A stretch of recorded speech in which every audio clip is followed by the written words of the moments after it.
Alright, this first serial killer was so feared that there was witnesses that knew the identity of the killer but refused to expose him. Yeah, I'm not even kidding, and I'm talking about none other than the Doodler. This crazy notepad-wielding wacko haunted the gay community in San Francisco during the 1970s. Between 1974 and 1975, it was confirmed that the Doodler killed at least 6 men. Later, he was connected to even more kills, totaling up to 16 men. Now you're probably wondering, why was he called the Doodler? That's because he would sketch his victims out before killing them. And this whole story begins on January 27th, 1974. At 1:30 a.m., a call was made to San Francisco police, with the scared citizen on the line claiming that there was a dead body washed up on the shore of the beach. The cops rushed down to Ocean Beach when the waves uncovered the body of an older man that looked completely lifeless. The cops then dragged the body across the beach to, get a closer look. The body was later identified as Gerald Kavanaugh, a 49-year-old heavyset man. And guys, the man was found with 17 stab wounds. Yeah, you heard me correctly. This man right here was stabbed 17 times. In the front of his body and even at the back, including stab wounds in his hand. Which probably meant that Gerald tried to fight off his killer before, he was killed. The police, who were at the time confused by the brutality of the crime, didn't have any leads. But there was this though, a theory that Gerald was approached at one of the city's gay bars by a young black man, asking if Gerald wanted his portrait drawn by him. Then after, he was taken to the Ocean Beach because it was actually a common hookup place, which is when the dude pulled out a knife and repeatedly stabbed Gerald. Yeah, and guys, this was only the beginning of the Doodler's killing streak. June 25th, 1974, the body of Joseph J. Stevens, a 27-year-old entertainer, was discovered the following day near Spreckles Lake in Golden Gate Park by some random woman that was walking along. Joseph, or Jay, was stabbed 3 times. And it was also said that there was an excess amount of blood dripping from her nose and mouth. Yeah, and it was also said that the last time anyone saw Jay was at a nightclub in the Tenderloin district of the night of June 24th, 1974. Just a day before the woman found her, dead. Witnesses described seeing Stevens at the nightclub, but no one reported seeing her, which, by the way, is the pronouns that she went by because she was transgender, leave or even being in the company of anyone suspicious, or anyone at all, which makes this next part a little bit confusing. It was believed that Jay went to the lake with her killer after leaving the gay nightclub, and that's where she was stabbed to death. Here's something you may find interesting. According to reports, she only died shortly before being found, which means that someone could have saved this woman's life. Since both Gerald and Jay were killed in similar areas and lured in the same, it was enough for the police to establish a pattern and confidently say this was the work of a single killer. Now, this next victim was one who was forced to come out as gay to his wife and kids by the Doodler. Yeah, this is Klaus Christmann, a 31-year-old man from Germany. And on July 7th, 1974, his dead body was found fully clothed on Ocean Beach. That's the same place that Gerald Kavanaugh was found, by the way. But this time, Klaus's body was found with 15 stab wounds, and his throat was slashed wide open. Now, unlike the other victims, Klaus was married and had children. And remember, the MO for the Doodler was men that he could find at the gay bars or nightclubs. Yeah, I know what you're about to say, but this man was also found with the makeup tube in his pocket, meaning that he probably put on makeup before going out. This is not me hating, by the way, I'm just pointing out that the makeup provided the police with reasonable suspicion to believe that despite being married, this man still fit the victim profile. Anyways, after 3 kills, what do we know about this killer? He would meet his victims at gay bars or clubs, sketch them, and then lure them into a secluded areas, probably offering, then obviously kill them. Here's the part that will shock you. Ready? Listen to this. The police interviewed hundreds of people, but any surviving victim of the Doodler would not come forward. Because get this, they didn't want to be outed for being homosexual or being known as having intercourse with other men. Okay, I know this is a sensitive topic, but if you were the victim, would you willingly withhold information that could capture a mass serial killer just to hide your sexuality? Again, I repeat, I am not saying that what they did was wrong or right. I just simply want to know your opinion and comment what, you think in the comments. Anyways, as you can imagine, this made it even harder for the police to build a case against the doodler. And one of the most frustrating parts of the investigation is that the police actually had a suspect. Yeah, listen to this. They questioned a young man who fit the description given by the witnesses at the crime scenes. But without the actual victim's cooperations, they couldn't bring any charges against this guy. The police were trying to connect dots and find solid evidence, but all they knew was the killer was targeting gay men. But other than that, they knew nothing. Why did they have nothing? Well, that's because the doodler knew how to avoid leaving evidence behind on the crime scenes. I mean, seriously, there was no fingerprints, no DNA, and no witnesses who could positively identify him. The police even considered that he may have some background in law enforcement or forensics, which would explain his ability to cover his tracks so well. Over the years, many stories were created about the doodler. There was this one theory that the doodler was a man who struggled with his own sexuality and taking his anger out on his victims. This would explain why he targeted gay men and why his attacks were so brutal. Another theory was that the doodler was a regular at the gay bars and nightclubs he hunted in, which made him a familiar face. This would explain how he was able to gain the trust of his victims and lure them into their deaths. But guys, because none of the victims came forward, the doodler was never caught. Keep in mind that these crimes were from 1975, so he could very much still be alive. And by the way, the only reason the police even knew about the doodles in the first place was from the witnesses' stories, who, by the way, never officially came forward. I guess you can call them sketchy. Nope, that was a bad joke. Next up, Bible John, a killer who tried to get in a woman's pants by using Bible verses before killing her. Yeah, this man haunted Glasgow, Scotland in the late 1960s. Between 1968 and 1969, he killed 3 women, all from the same dance hall known to locals as Barrowland Ballroom. Let's just get right into it. In 1968, Patricia Docker, a 25-year-old nurse, went out dancing one night at the, you guessed it, the Barrowland Ballroom, where she was later seen leaving the dance hall with some random guy, but her whole world was about to be turned upside down, as that night she never actually made it home. February 23rd, 1968, when the sun came up the next morning, a man was walking on his way to work when he found Patricia's body only yards, or for some of you weirdos watching this video, feet away from her home in Langside Place. Her body had evidence of extensive blunt force trauma to the face and head. Oh, and it was also believed that she was strangled to death with a belt. Yeah, you heard me correctly, with a belt. Only 1 year later, on August 16th, 1969, Jemima McDonald, a 31-year-old who, by the way, had 3 kids waiting at home for her, also went out dancing one night at Barrowland. And just like Patricia, she was last seen leaving the ballroom with another strange man. Or in this case, the same strange man. Are we starting to see a pattern here? Anyways, her body was found just a few days later in an old building, where she'd been found beaten, strangled, and assaulted in the, It was after this killing that the police noticed the pattern of the woman leaving the ballroom with the mysterious man, only to turn up, less alive than when they left. Now, this next victim was the closest the cops got to catching Mr. Bible John. The final victim was Helen Puttock, a 29-year-old woman who went out on October 31st, 1969. And oh, a spooky Halloween it was. She was last seen with her sister Jean and 2 men both named John, funny enough. After a night of dancing, drinking, flirting, and having fun, Helen decided to get into the back of an old yellow taxi with her sister and Bible John, who, by the way, found it proper foreplay etiquette to talk non-stop about the Bible. Nothing like some Bible study to get warmed up for the nasty, huh? I'm sorry, this is not the time to be cracking jokes. That's my bad. Anyways, in the taxi, the man would talk about how disgusting it was that married people would go to the dance hall, and spoke about all the adulterous women in there, while quoting something from the Bible, of course. When the taxi reached Helen's sister Jean's stop, she got out of the taxi, leaving Helen and Bible John in it. But Jean didn't know that this would be the last night that she would ever see her sister Helen alive.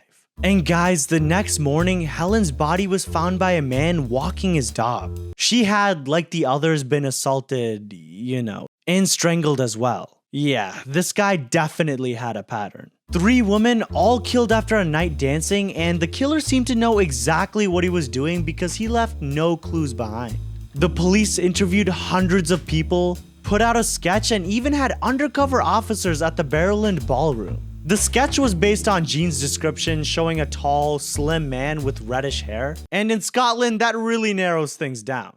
The police also wondered if the killer was actually a regular at the ballroom. You know, someone who knew the place well. The investigation hit many dead ends. One popular theory is that Bible John was Peter Tobin, a guy who was actually later convicted as a serial killer.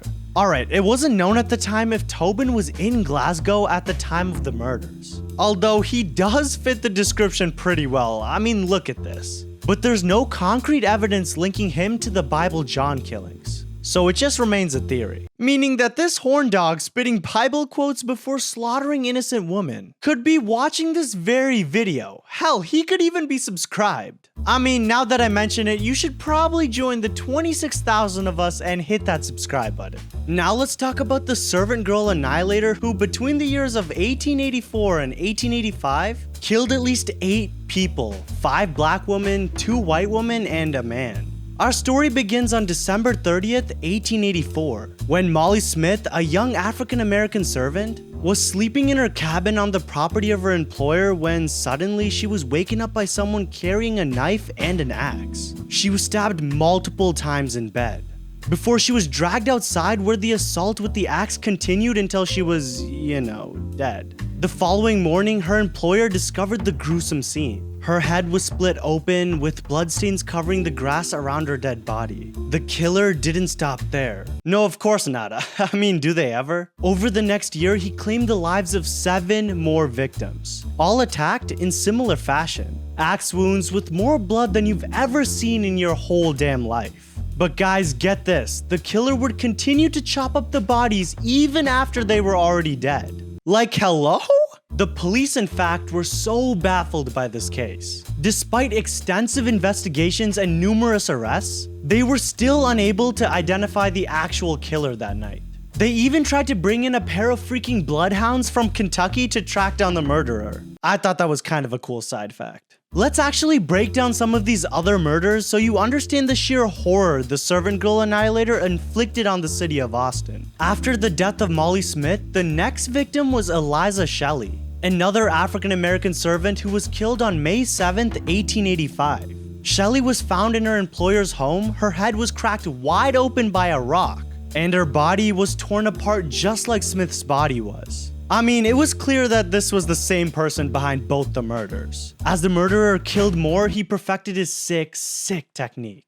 Why am I saying that? Because these next murders get even more gruesome. Just a month later, on June 30th, 1885, Irene Cross, who, you guessed it, another African-American servant, was killed while she was in her home. She was slashed repeatedly with a knife, and the killer almost cut off her whole damn head. Hold on, like imagine being almost decapitated in your own goddamn house. Witnesses reported seeing a man fleeing the scene, but again, he was never caught. Let's fast forward to August 30th, 1885, where the killer struck again. This time trying to take the lives of 2 victims in one night. Because for some reason, I guess one body wasn't good enough for the night, or was he trying to beat a high score? Like, I don't know. Mary Ramey, an 11-year-old African-American girl, the daughter of another servant named Rebecca Ramey, was attacked in her home. Rebecca and her daughter were sleeping soundly on a peaceful Sunday morning, until out of nowhere, Rebecca was hit with a sandbag. Her skull was fractured, and she had a wound on the left side of her head from a sharp object.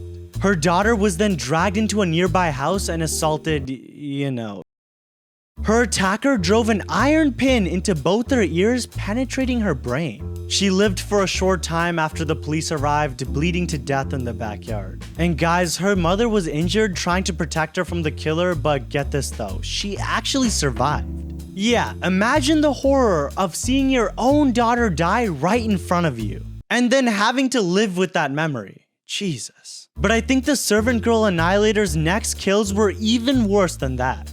Because instead of trying to kill 2 people, he tried to kill 4 people all at once in one room. Gracie Vance was living in the back of her employer's house in a small room with her boyfriend. when on the night of September 28, 1885, two girls came to visit her in the back, Lucinda Bobby and Patsy Gibson, for anyone wondering. Which now made a total of 4 people in the room when suddenly the killer bursted into the room. The killer turned to the boyfriend, Orange Washington, and struck him with the hatchet, splitting his head wide open. Then he used the axe and knocked the 2 girls unconscious. Gracie Vance was then hit and dragged out of the room through the window, where she was then thrown over a fence, then dragged over 100 yards from the employer's cabin. Gracie was then found lying in the woods with a brick covered in blood right next to her. The bloodstains were actually visible on the windowsill and the fence, and there was a clear trail coming from where she'd been dragged. Her head was covered with gashes inflicted by the brick, leaving both Gracie and Orange Washington dead that night.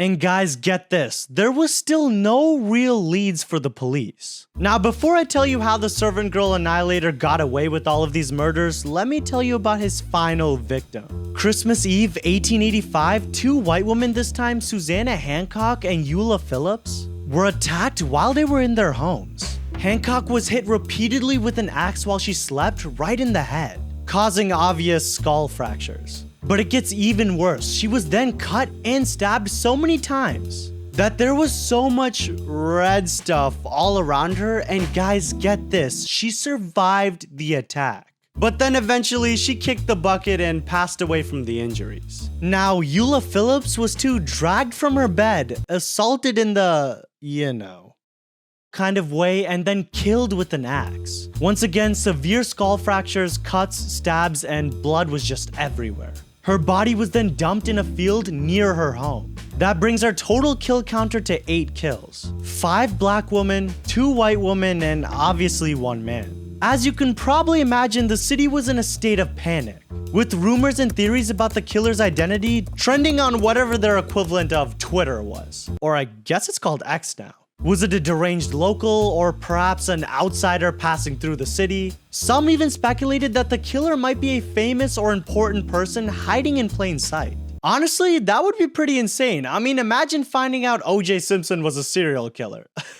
Oh wait. Anyways, the police rounded up some suspects, but none of the arrests led to a conviction. Although one of the most notable suspects was a man named Nathan Elgin, who was shot dead by the police in February 1886 while trying to arrest him for an unrelated crime. However, there was no concrete evidence to prove that he was guilty, and the case remained unsolved. But guys, this is the part where I literally almost dropped to the floor when I was researching for this video. Some historians believe that the Servant Girl Annihilator I just told you about could have moved to London after his killing spree in Austin and continued his reign of terror over there while enjoying some tea and crumpets. Why do historians believe this? Because that's exactly when Jack the Ripper started his killing spree. So yes, ladies and boxheads, Jack the Ripper and the Servant Girl Annihilator could very much be the same damn person. The similarities between the 2 cases are actually quite striking. Listen guys, I love my conspiracies, and obviously the similarities between the 2 cases are striking, but there's no actual real evidence linking the 2. But I thought it was kind of cool, so I included it in the video.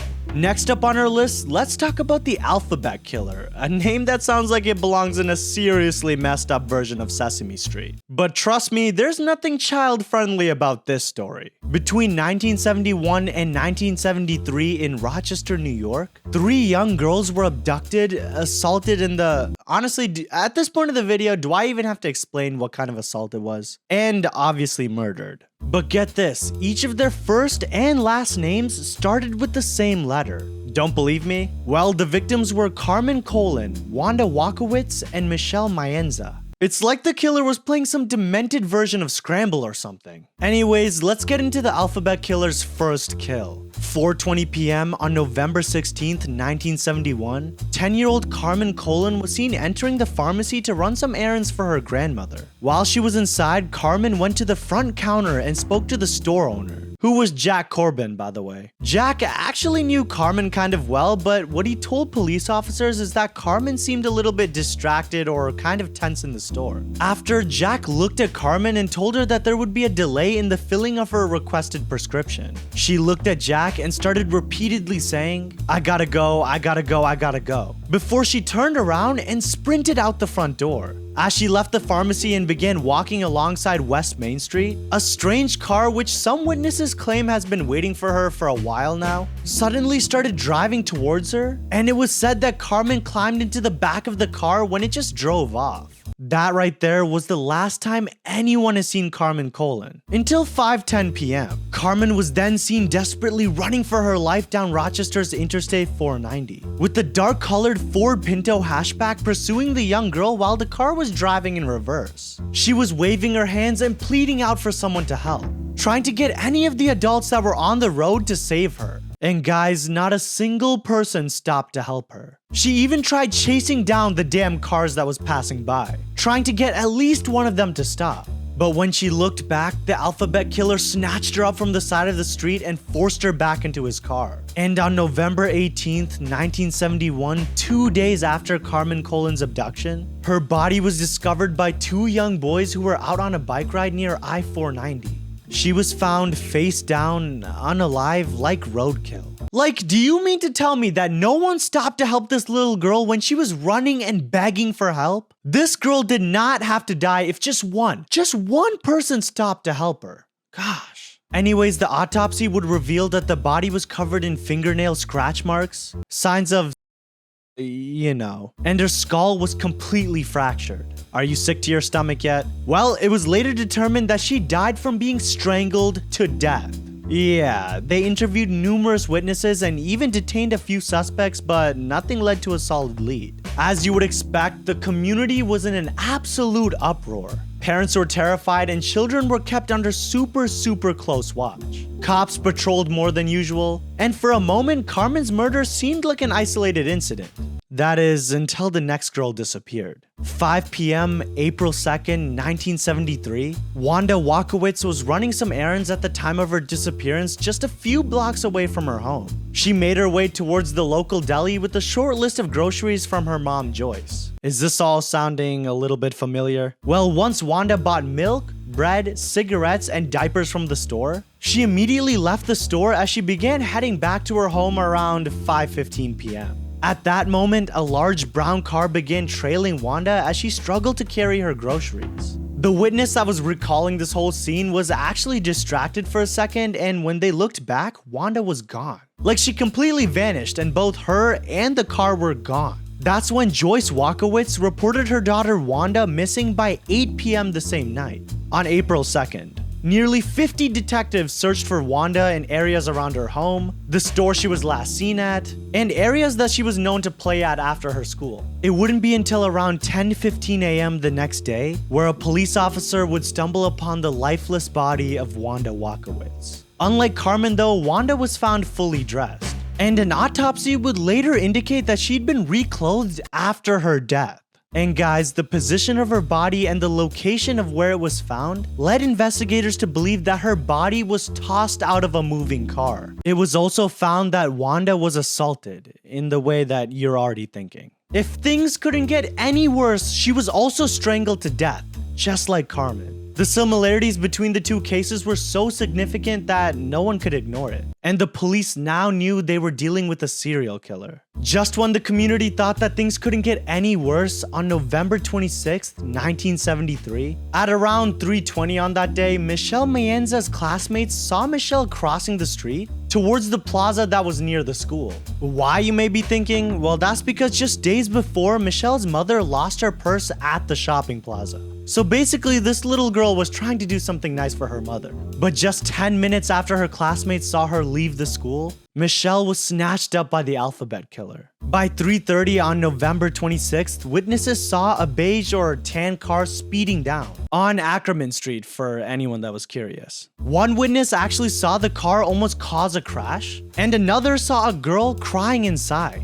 And guys, it was confirmed by the witness that it was Michelle Mayenza. Sadly, the car got away, but at 5:30 p.m., a man on a motorcycle saw the same exact car with a flat tire on the side of the road. This time, I actually don't know what street it was on. And the man stopped to help. Then he noticed that the driver was gripping the girl's wrist really tightly, and when he offered to help, the driver forced the girl back into the car and hit his license plate, which caused the man on the motorcycle to ride away. I mean, would you have left too?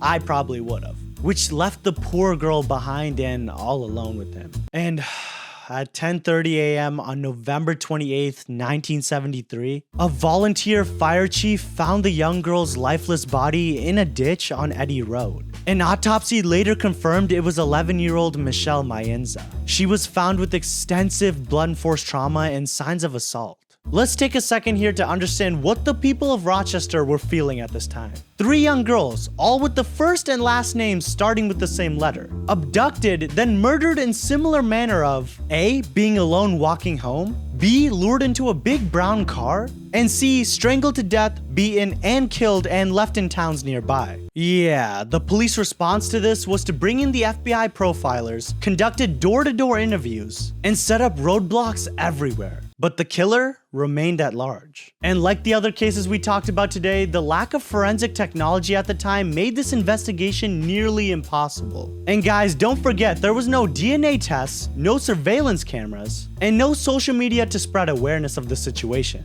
There was no hashtag change your names fast. It was old-fashioned police work against this ruthless killer. One of the prime suspects in the case was a man named Kenneth Bianchi, who later, interestingly enough, became infamous as one of the Hillside Stranglers. Bianchi lived in Rochester during the time of the murders and actually fit the profile of the killer. However, there was no concrete evidence linking him to the Alphabet Killer case, and he was never formally charged. Another suspect was Carmen's uncle Miguel Colon. Why? Well, that's because the dark-colored Ford Pinto seen chasing Carmen Colon was suspiciously similar to the car Miguel purchased only weeks before her abduction. Hold on, it gets more compelling. He had a criminal record and fled to Puerto Rico shortly after Carmen's murder. I mean, seriously, does this guy sound innocent to you? Anyways, despite being a person of interest, there was no hard evidence against him, and he was never extradited back to the US to face charges for the murders. Obviously, there was a lot more people that were interrogated, but in the end, the Alphabet Killer was never actually caught. But if you want to hear about victims who actually fought their way out of the hold of kidnappers, click this video right here where I talk about kidnapped victims who escaped death. Or if you want to hear more about serial killers who were never actually caught, click this video right here where I talk about serial killers who may still be killing today. And you stupid boxhead, don't forget to subscribe.